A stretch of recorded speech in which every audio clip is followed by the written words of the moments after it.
Have you ever wondered why we run? Not just from people, not from cities or mistakes, but from silence, from memory, from the part of ourselves we bury deepest, pretending it was never even there. We convince ourselves that if we escape far enough, to a place with no past, no names, no familiar voices, we can finally be free. But what if distance isn't real? What if what we run from never actually leaves? It just waits, patiently, somewhere out of sight. Some places are good at hiding, and some people are good at pretending. His name was Ellis. He arrived in the village on a Tuesday, a quiet man, 30-something, skin pale, voice soft, like someone who forgot how to speak loudly. The village was small, no more than 20 houses, no shops, no phone signal, just fields, mist, and a single wooden church that looked too well kept to belong to such an empty place. The locals didn't ask questions. They simply nodded when he passed by. No smiles, no suspicion. Just that look people give you when they sense you're not staying long. Ellis had rented a small room across from the church. Every evening, just before sunset, he would cross the road and step inside. He never stayed long. Just enough time to light a candle, sit on the third pew from the front, and whisper things no one else could hear. But someone did hear. The priest's name was Father Silas. He was always already there, standing in shadow, or walking slowly across the marble floor with hands behind his back. He never interrupted. He listened. And Ellis spoke. On the second day, Ellis returned to the church at the exact same time, 6:47 p.m.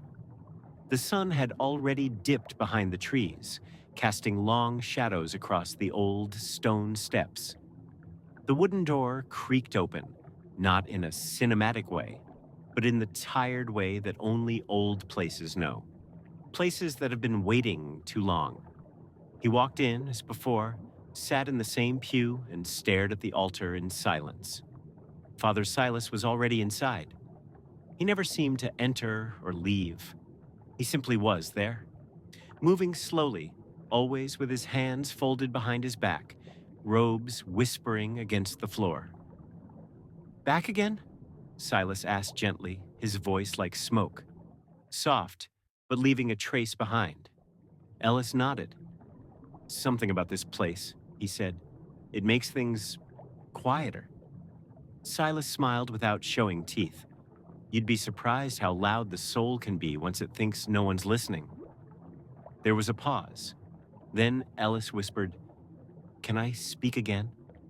"You may speak," Silas replied, "but only truth. That's the rule here." That night, Ellis confessed to betrayal. He spoke of a time when someone trusted him with everything, and he used that trust for selfish gain. He didn't name who. He didn't say how. But the weight in his voice said enough.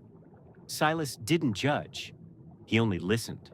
And when Ellis left the church, the air outside felt colder, as though something had changed just a little. Day 3. Same hour, same routine. Only this time, Ellis noticed something different. A candle had been lit on the far left side of the altar. It hadn't been there before. He didn't mention it. But when he returned on day 4, a second candle was burning beside it. By day 5, there were 5. Always lit. Always untouched. He asked about them once. Silas simply said, "Some things must burn until they don't need to anymore." On the 6th day, Ellis broke. He came in early. His hands were shaking, his voice dry, almost gone. Silas didn't ask what was wrong. He already knew. Ellis sat for a long time before speaking. Then finally he said, "What if I told you I hurt someone?" Not just hurt, ended. There was silence.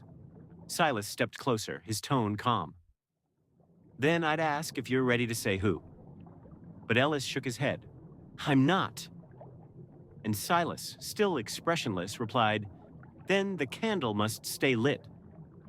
That night, Ellis dreamed again.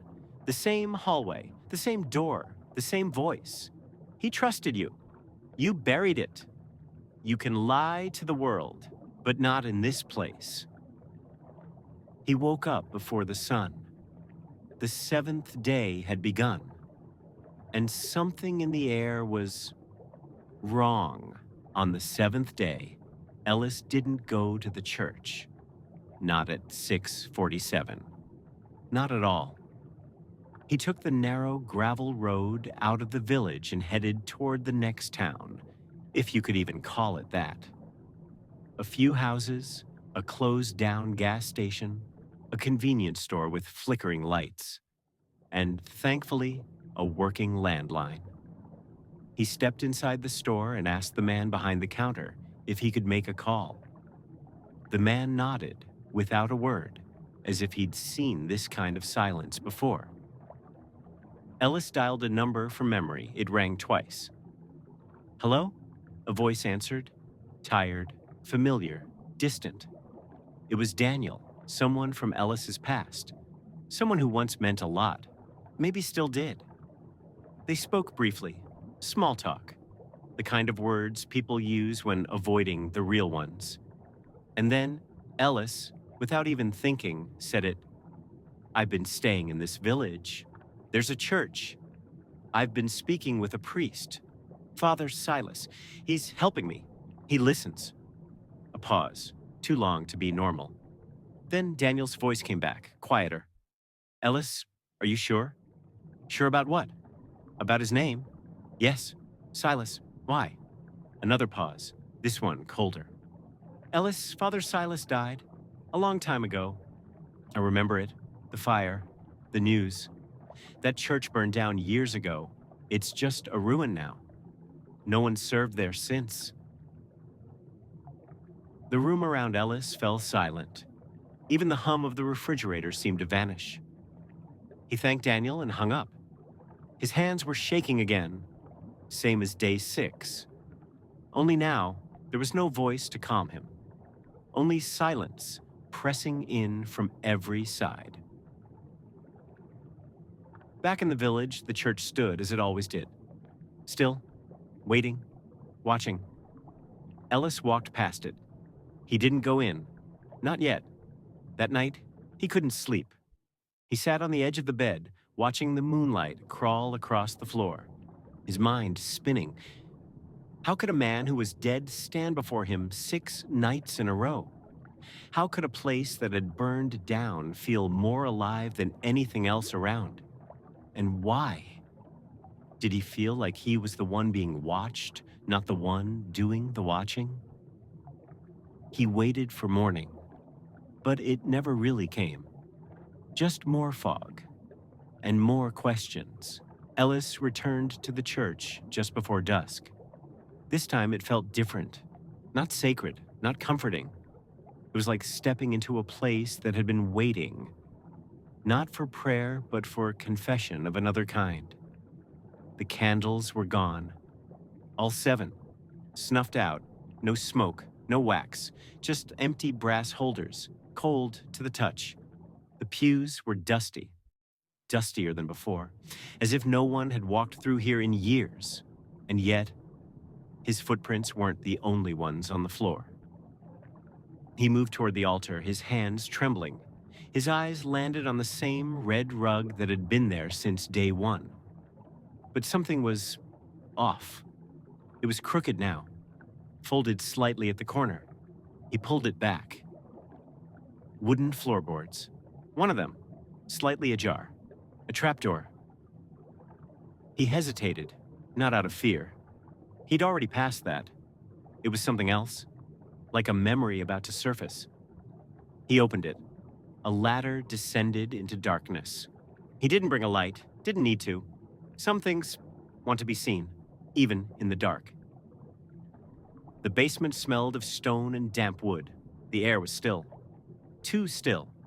He stepped down, one breath, then another, and then he saw them.